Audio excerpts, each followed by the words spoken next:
피곤하지 않으십니까? 피곤해요. 그죠? 네. 어떡하죠? 아, 사실은 저 민주시민교육 하면서 정말 제 평생 레크리에이션 같은 걸 배울 줄 몰랐습니다. 근데 저희 가르쳐준 선생님도 그렇고 그래서 네가 이렇게 중요한 일을 하고 싶으면 네가 하기 싫은 것도 배워야 되지 않겠냐 그래서 이렇게 하고 막 엄청 많이 배우긴 했는데 옛날 버전이라 혹시 뭐 이런 거 해보셨죠? 네. 이런 거 너무 많이 해보셨죠? 그래도 한번 두드려 볼까요? 네, 오랜만에 손가락도 한번 돌려 이것도 해보셨죠? 손가락 돌리기. 예. 잘 들어가죠. 돌리는 거 이게 되게 허리에도 좋고 막 그렇다고 해서 좀 많이 돌리면 사실 이걸 하다 보니까 이게 정말 몸이 좋아지는 건지 눈이 몰리는 건지 모르겠습니다만 손도 좀 풀어보시고 단 것도 좀 드시면서 50분만 딱 제가 열심히 한번 해보도록 하겠습니다. 제가 선생님들 이야기하면서 중간중간에 두 분이서 말씀 나눠주세요라고 하는 이런 그 방식들도 사실은 민주시민교육이라고 하는 그 영역 안에서 교수법 안에 다 들어가 있는데 영역이죠. 아마 다 경험해 보셨겠지만 사실 그게 그때그때 아주 그러니까 이게 바로 민주시민교육입니다. 이게 교수법입니다. 하고 이렇게 사용하는 것들이 아니라 그때그때 우리가 사용할 수 있는 그 순간순간에 아주 익숙하게 많이 한번 사용해 보시면 좋겠다라는 생각이 들었습니다. 아무튼 제가 그 성평등 마을교와 관련해서 제주도 이야기 말씀을 드렸고요. 근데 저 나름대로 굉장히 옛날 그 여행 가서 인터뷰했지만 굉장히 뿌듯했던 그런 일이기도 합니다. 제가 여기를 갔다가 여기는 이분 한 1박 2일 정도 만나고 그 다음에 갔던 곳이 강정마을이었거든요. 강정마을 가서 문정현 신부님 그 미사도 같이 드리고 했는데 사실은 그렇게 생각해요. 우리가 옳은 일이라고 생각하는 그런 일들도 아까 우리 오로라 여행이랑 똑같은 것 같아요. 그걸 해결하는 접근하는 방식이 굉장히 다를 수 있죠. 강정마을은 강정마을의 방식대로 또 그렇게 가는 것이고 또 여긴 여기대로 가는 것이고 제주하는 때 굉장히 다른 것 같습니다. 사실 강정마을도 우리가 뉴스에서 미디어에서 보는 것들은 굉장히 시위나 이런 것들도 중심으로 보이긴 하지만 실제로 마을에 가보면 마을 주민들이 같이 이제 그 친환경 농사지어서 같이 떼다 팔고 또 거기 이주해온 청년들이 같이 지역 주민들이랑 같이 살고 그래서 제가 진짜 강정마을 가서 오랜만에 길바닥에서 춤을 췄거든요. 그냥 매일 2시 보니까 평화의 춤에서 그냥 길을 막고 거기 사람들이 막 와서 막 춤추는 막 외국 사람들도 있고 막 재밌었습니다. 아무도 안 보고 있으니까 우리끼리 추니까 참 재밌더라고요. 그런 것도 사실은 하나를 어쨌든 평화를 추구하는 우리의 방식이라고 생각하고 그래서 다양한 방식으로 우리가 원하는 목적하는 말을 할 수 있고 말씀드렸던 건 이런 것들도 사실은 그 여성 친화 도시라고 하는 그 틀 안에서 여성의 다시 한번 그 권리 신장 실제로 어떻게 권한을 줄 것인가 한 방법이 아닌가 생각합니다. 그럼 또 이제 제주는 그런 고민을 하겠죠. 이 다음에 우리는 어떤 또 실천을 해야 될까? 그래 마을에서 힘은 찾았어라고 하면 그 다음에 이제 시의원도 또 진출을 하고 도의원도 진출하고 도지사도 되고 뭐 이런 과제들도 있지 않을까라는 그런 생각도 해봅니다. 다음은 아마 선생님들이 좀 관심이 더 있으실 것 같은데 이제 그 초등학교 이야기를 한번 드리려고 합니다. 충북 옥천에 안남면이라고 하는 마을이 있습니다.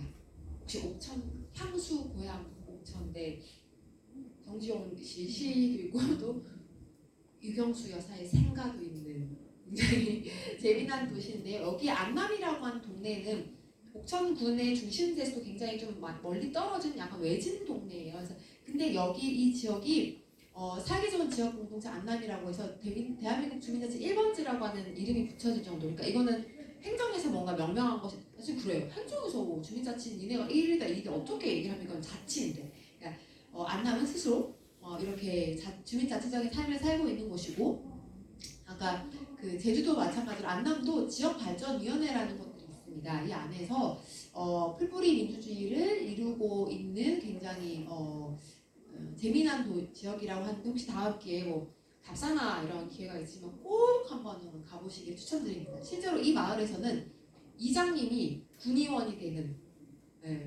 기함을 도하기도 했습니다. 여기 실제 이장님 그리고 당도 민중당이었던 것 같아요. 그랬습니다.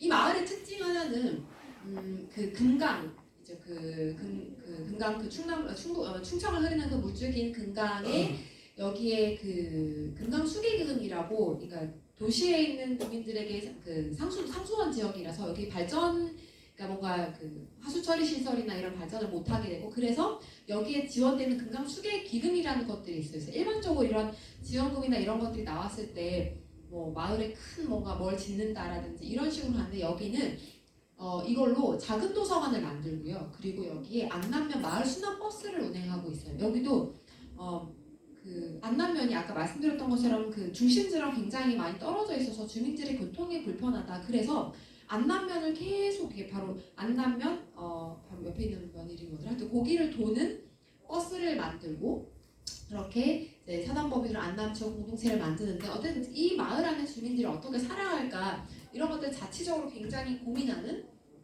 그런 동네라고 할 수 있습니다.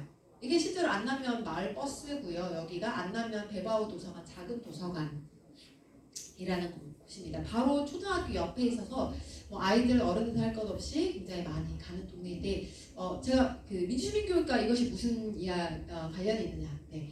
안남면에 큰일이 생겼습니다. 안남면에 태양광 반대 대책 투쟁위가 생겼습니다. 태양광 요즘에 뉴스에도 굉장히 자주 나오죠. 그 주민들이 안남면에 있는 도덕 1위라는 곳에서 그 도덕 1위에 대규모 태양광 발전 시설이 설치가 예고됐고, 마을에 난리가 났어요. 이거는 주민들과의 의사소통이나 이런 합의 없이 독단적으로 진행됐다. 그래서 반대 대책위가 만들어졌고, 옥천군민연대도 만들어졌고, 실제로 개발행위 허가 취소 검토를 군에다 권고했고, 실제로 태양광 난개발 허가가 문제가 있다는 걸 인정을 받아서 행정심판이 이루어졌습니다. 그러면서 2021년에는 반대투쟁이 이제 이렇게 그 행정심판 결과에 따라서 마무리되긴 했는데, 이 과정 안에서 어쨌든 주민들이 여러 가지, 그러니까 이런 그 발전이나 이런 뭐 어떤 지역의 중요한 의사결정 안에서 주민을 반드시 참여시켜야 된다라는 것들 다시 한번 행정이 얘기했고, 군도 같은 해 6월에 그 허가를 냈던 그 업체를 불허가 처분을 내렸어요. 이거는 사실은 이제 행정적으로 일어난 일이고, 이게 앞에 있는 도서관이나 마을버스랑 무슨 관련이 있냐.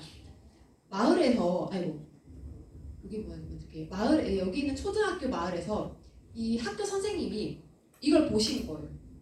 그러니까 태양광 반대 투쟁이 하는 거를 보신 거예요. 근데 태양광 하면 학교에서 어떻게 배우나요?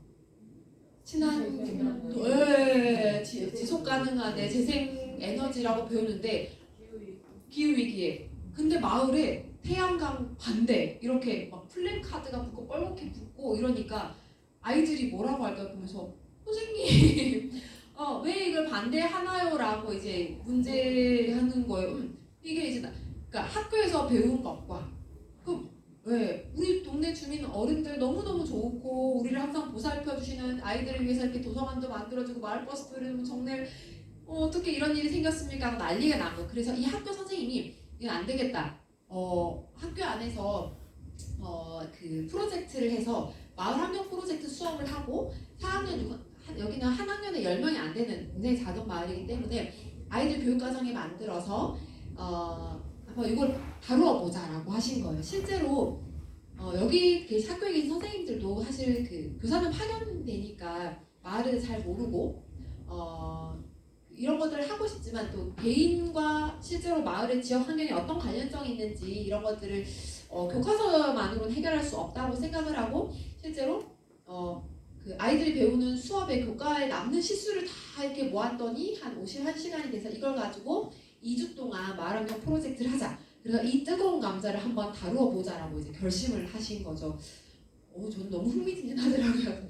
그래서 실제로 교사 협의회부터 만들어서 조정 과정에서 실제로 이 난개발 반대 운동에 참여하셨던 송윤섭 위원장, 이분이 이장님이었고 이분이 이제 군의원 되신 분이긴 한데 이메란 사무국장님이 참여해서 이 프로젝트, 그러니까 이 교육과정을 아이들이랑 요걸 가르치고 싶습니다가 짰을 때부터 마을 주민들이 참여해서 이걸 참여했고 이 수업을 이끌어준 거죠. 그러면서 선생님들 나중에 여기 참여했던 선생님들 후기가 이랬어요. 이 프로젝트랑 마을 주민들이 하고 있을 그때 이걸 하니까 왜 우리 교과서나 학교는 그렇잖아요. 안전하고 뭐랄까요, 좀 아이들이 지금 배워도 아무런 무리가 없을 만한 뭔가 왠지 뭐 퓨어하고 이런 것들만 다루어야 될 것 같은데 이거를 그대로 상황에 학생들을 노출시키는 것이 너무 부담된다. 왜냐면 나는 교사로서 그래 본 적이 없기 때문에. 근데 사실 아이들과 학교에서 이게 그냥 문제로 다가온 거고, 말씀드렸던 건 친환경 에너지 자원인 태양광이 긍정적인 인식이었는데 어른들이 이제 마을 투쟁, 이런 그 마을 투쟁이라고 하는 그런 그 안에서 서로 오해가 생길까봐 굉장히 두려워하면서, 그러니까 이런 부담을 가지고 선생님들도 이 수업을 학교 안에 가지고 온 거죠. 그래서 이 수업 제목을 기후시민 3.5 프로젝트 운영 과정이라고 하고, 이 3.5라는 숫자는 실제로 변화를 일으키기 위해서는 3.5%의 그러니까 사람들이 필요하다, 이런 키워드가 있다고 해서 그거를 가지고 왔고, 그래서 프로젝트를 이렇게 수업을 다가가기, 알아보기, 만나기, 알아보기, 만나기, 함께하기, 실천하기, 이런 과정으로 짰습니다. 그러니까 일단 아이들 역시도 왜 우리 그런 오해와 편견이 있더라고요. 농촌 아이들이면 농촌에서 굉장히 잘할 것 같고 네, 근데 논밭에 발자국 안 먹었다는 아이들이, 네, 우리도 마트 가서 농협 가서 사 먹어야 하잖아요. 그죠? 실제로 아이들도 마을에 다가가야 된다. 그리고 알아보고 실제로 마을과 만나보고 그러면서 우리가 다시 한번 내용에 대해서 알아보고 이런 과정을 했고, 이 이주를 실제로 과정을 진행하는 중간에 아까 말씀드렸던 불허가 처분이 나기도 했었어요. 그러니까 엄청나게 생생한, 그죠? 이 현장을 아이들이 경험한 거죠. 여기에 있는 이 사진도 실제로 아이들이 이 마을 주민분들과 함께하기 시간을 통해서 이걸 알아보는 장면입니다. 여기는 요 공간은 마을에 보통 그 마을 개발 사업으로 만들어진 그 마을 회관 같은 것들, 그런 공간이고, 그래서 아이들이랑 이 선생님들이 태양광 반대한다 이 얘기만 하지 않았어요. 태양광이 어떤 시설이고 실제로 우리 에너지에 어떤 도움을 주고, 이런 것들을 아이들이랑 교사랑 함께 수업을 해보고, 아이들과 함께 이렇게 마을을 이분이거든요. 이장님 가면 아이들이 둘러봐요. 실제로 둘러보면서 이게 기후시민 3.5 프로젝트니까 이게 태양광뿐만 아니라 다른 마을의 환경과 자원과 관련된 것을 하려고, 우리 마을이 굉장히 친환경 농사를 짓는 굉장히 좋은 마을이지만 여전히 마을을 아이들이랑 같이 돌아보면서 이런 것들은 개선이 필요하다, 이런 것들도 아이들이랑 걸으면서 찾아보고 이런 프로젝트였고, 마지막 이 장면은 그러니까 이 선생님들도 이 마을 주민분들도 마을 학교 교사로 실제로 그러니까 참여하셨던 분들이랑 걱정이 되는 게 아이들이 태양광에 대해서 부정적인 인식을 안 가졌으면 좋겠다. 그래서 이날 마을에서 직접 지은 농사 지은 감자를 가지고 이렇게 태양광 이렇게 하는 이렇게 요리 익히는 뭐가 있다고 하더라고요. 아이들이랑 감자를 구워 먹는 프로젝트도 하고, 그러니까 우리가 반대한다고 그것만 한 것이 아니라, 그러니까 왜 이걸 반대하는지 주민들이 실제로 아이들이랑 마을을 돌아보면서 설명하고 설득하고 당초의 취지는 무엇인가를 하는 과정을 차분차분 밟으면서 이렇게 프로젝트를 진행을 했습니다. 끝났어요. 불허가 처분 소송도 끝났어요. 그래서 이걸로 끝나는 것이 아니라, 그러니까 이런 거죠. 그러면 우리는 이제 어린이들은 앞으로 우리 마을의 주인으로서 무엇을 할 것인가.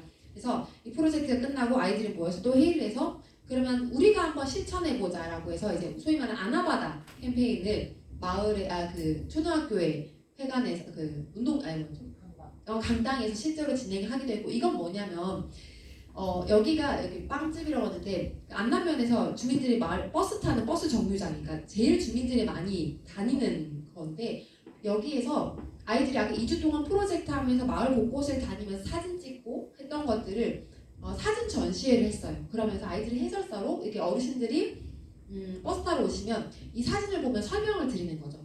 여기는 어떤 사진인데요, 우리 마을이 굉장히 이건 좋은 곳이고, 여기는 어떤 곳인데 우리 마을이 깨끗한 거 비해는 여기는 쓰레기가 많아 정화가 필요한 것 같아요. 이런 것들을 우리 마을에 어떤 개선이 필요한지 실제로 아이들이 조사한 것들을 어른들에게 알리고, 네, 이렇게 좀 변했으면 좋겠어요라는 이런 그 캠페인 활동도 실제로 진행을 한 그런 사례라고 할 수 있습니다. 그래서 요 프로젝트를 진행한 선생님들을 저도 실제로 만나서 이야기를 듣고 요 과정을 쭉 취재를 하기도 했었는데, 너무 약간 흥미진진한 게 어떻게 이걸 다룰 수 있을까부터 해서 선생님의 용기, 그리고 이 마을 지역 주민들도 이런 그 과정을 할 때 반대 투쟁도 중요하지만 우리의 이 지역의 다음의 세대인 아이들에게 당연히 정확하게 알려야 되고, 아이들이 그 다음 이것들을 이어받은 축제로서 키워야 된다는 걸 인식하고 계셔서 이 과정에 당연히 참여해 주셨지 않을까라는 생각이 들어서, 그래서 굉장히 의미 있는 사례라고 생각이 들고, 사실 민주시민 교육으로도 아이들에게 더없이 그러니까 스스로 실천도 해보고 알아도 보는 그런 과정이 아니었을까. 그리고 또 하나는 이 마을 주민분들 역시도 여기에 참여하면서 아 학교에서는 교육이 이렇게 돌아가는구나. 우리가 실제로 삶의 현장에서 일어나는 이런 일들을 아이들에게 알고 싶지만 학교의 교육과정 상에는 이런 것들이 필요하고 이런 것들이 고려돼야 되는 거구나라는 것들을 지역 주민분들도 많이 굉장히 알았다, 확인하게 됐다고 저한테 얘기해 주셨던 기억이 납니다. 이 사례를 이제 보면서 저도 이렇게 또 우리 지역을 생각하는 거죠. 제가 충남 공주에서 왔잖아요. 공주가 그 공주보 4대강의 물 가림 하는 그 보호 문제 때문에 여전히 시끄럽습니다. 여전히 이 문제를 다루지 못하고 여전히 이 문제를 학교에서는 당연히 다루지 않고 그러니까 지역 주민들의 일상적인 대화 안에서는 이것들을 전혀 다루지 않는 그런 상황이기 때문에 근데 저도 이제 저의 뭐랄까요 저의 그러니까 정치적인 사안이나 이런 환경 이슈에 대한 저의 좀 입장이 있기 때문에 그런 단톡방에서 사진이 계속 막 올라오게 돼요. 뭐 물고기 떠서 죽은 사진, 뭐 악취난 사진 취재하시는 분들이 막 올려주시긴 하는데 그런 거 보면서 그걸 당장에 막아내고 이런 것도 중요하지만 아이들에게 어떤 방식 이런 것들을 알려줄 수 있을까 이렇게 학습하고 이 사진 같은 경우는 이제 마을 어른들이 아이들에게 태양광 발전 그 반대 투쟁이나 이런 상황에 대해서 알려줬다면 아이들이 어른들에게 알려주는 거잖아요. 주인이 돼서 이런 경험까지 이어지게 할 수 있을까를 저도 좀 고민하게 됐던 계기가 되었습니다. 자, 여기까지 이제 안남의 기후시민 3.5 프로젝트 얘기를 드렸는데 혹시 이 이야기를 들으시면서 우리 지역에서 그러니까 이런 방식으로 아이들과 한번 해볼 만한 주제가 있나 떠오르시는 게 있다면 옆에 분에게 잠깐 물어봐 주시겠어요? 당장 안 떠오르도 괜찮아요. 옆 사람이 알 것 같아. 한번 물어봐 주세요. 기후가 아니라도 아이들이 이렇게 실제로 지역의 사안에 대해서 알고 다룰 수 있는 프로그램 혹시 생각나시는 거 있는지? 네. 제가 제 친구가 한 명이 천안 아산에서 그 마을 공동체 활동하면서 마을 주민들의 협동조합으로 제로 웨이스트 샵도 운영하고 이렇게 하는데 그 친구도 되게 무모한 실험을 하나 했어요. 그 백향과라고 하죠. 네, 그 안에 약간 맛있는 그 열대 과일. 그래서 마을 주민들이랑 공동으로 운영하는 밭이 있는데 이 뭐죠? 그 기온이 얼마나 올라가는지 실험해보자라고 해서 그럼 우리 백향과 한번 누가 심어볼까? 그래서 실제로 백향과를 심었는데 백향과 열대 과일이잖아요. 근데 실제로 백향과가 열렸다고 하더라고요. 네, 그래서 일단 그걸 충격. 이걸로 끝날 것인가? 그럼 이 백향과를 일단 담았으니까 이걸로 청을 만들어 팔자. 그래서 청 만들어서 팔면서 백향과 만들어 청 만들어 팔면서 기후 위기의 어려움 그거에 대해서 막 사람들이랑 얘기도 하고 이렇게 했다고 하더라고요. 그래서 그 과정 하나하나에서 이제 그러니까 기온이 점점 올라가는 것들이 이렇게까지 할 수 있다라는 것들도 그러니까 그 백향과 키우는 그 시간 내내 아이들이랑 같이 관찰도 하고 다 한 거죠. 그런 경험도 했다는 걸 보면 굉장히 지역에서 다양한 방식으로 특히 이제 새만금이라든지 저희도 그 지역 안에서 환경 관련해서 다뤄볼 만한 이슈가 있지 않을까. 근데 제가 사실 이 그 사례에 훨씬 더 의미를 두는 이유 중에 하나는 제가 많은 사례를 몰라서 그럴 수도 있긴 하겠지만 2년 전에 전국의 그 환경교육인증센터에서 운영하는 전체 프로그램을 전수조사를 하는 연구에 제가 참여한 적이 있는데 프로그램을 그러니까 보면서 굉장히 아쉬웠던 중에 하나는 프로그램들이 너무 예뻐요.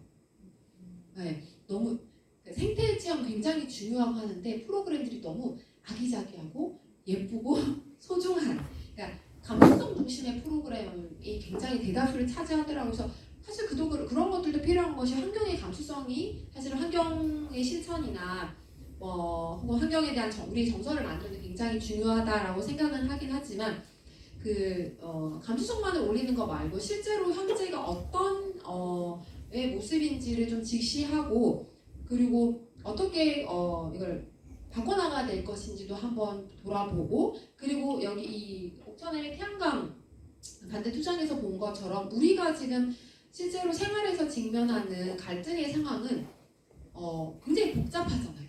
태양광은 좋은 거야라고 딱 규정지어서 흑백으로 볼 수 있는 것들이 아니라 그 안에 의사결정과 관련된 문제도 있는 거고 여러 가지 문제가 뒤섞여 있는데 그러니까 그런 것들을 그러니까 문제를 토마서 막 이렇게 세밀하게 들여다보지 않고 정서적으로만 다가가면 실제로 그걸 개선할 수 있는 역량이나 경험은 우리가 찾기 힘들죠. 그래서 그 교육과정을 그러니까 저희 전체의 전수조를 하면서도 굉장히 아쉬웠던 점. 그래서 이거는 뭐 그 환경교육 프로그램을 운영하는 기관의 특성이나 상황상 그리고 학습자 모집이나 이런 것 여러 가지의 차원에서 그리하였겠지만 저희가 그래서 그 연구를 하면서는 그런 것들은 이미 충분하게 충분하다고 하기보다는 비율적으로는 있다. 그래서 좀 더 환경의 직접적인 문제를 다루거나 그 본질을 면면을 봐서 분석하고 찾아보고 개선할 수 있는 이런 그 프로그램도 필요하지 않을까 이런 그 결론 중에 하나를 그렇게 냈던 경험이 있습니다.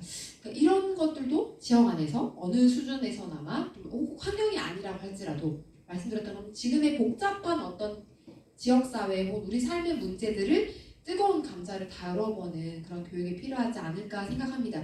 그 앞서 시간이나 이럴 때 그 보이텔스바흐 합의라고 혹시 들어보셨죠? 독일에서의 민주시민 교육을 할 때의 세 가지 합의한 원칙 중에 하나가 논증성의 원칙. 그러니까 정치적 중립이란 이유를 가지고 논쟁되는 것들을 교실 안으로 가지고 오지 않는 건 아니다. 논쟁이 되는 것들은 밖에서 논쟁되는 것들은 여기 안에서 논쟁적이어야 되고 우리가 그것들을 사실은 다루어야만 또 보이텔스바흐 합의의 또 새로 마지막 원칙인 내가 그 안에서 이해관계자로서 나는 그것에 대해서 어떤 입장을 가지고 있고 나의 이해관계는 무엇인지도 좀 들여다볼 수 있고 그렇기 때문에 이 뜨거운 감정도 우리가 교육 안에서 다룰 수 있어야 되지 않을까. 특히 이런 주제를 다루려면 학교에 있는 선생님들만의 힘으로는 절대로 안 됩니다. 제가 공주대학에서 사범대학에서 학생들에게 수업을 하지만 이런 거 교과서 그 교사를 양성하는 과정 중에 1도 안 나오고 나오지 않고 이런 걸 다루는 방법을 교사에게도 사실은 있어야 되지만 교육과정에 나와주지도 않고 교사들은 아까 말씀드렸던 것처럼 순회하기 때문에 특별하게 자기 자신이 관심을 가지고 연구하지 않는 이상 이런 것들을 다루기가 굉장히 힘들어요. 그래서 마을의 지역 주민으로서 선생님들이 혹은 지역 주민들이 이런 데 더 관심을 가져주시면 좋겠다는 생각을 했습니다. 실제로 이걸 운영하면서 선생님들의 성과 나눔을 봤더니 이 프로젝트가 교사로서 내가 새롭게 도전의 경험을 얻었다.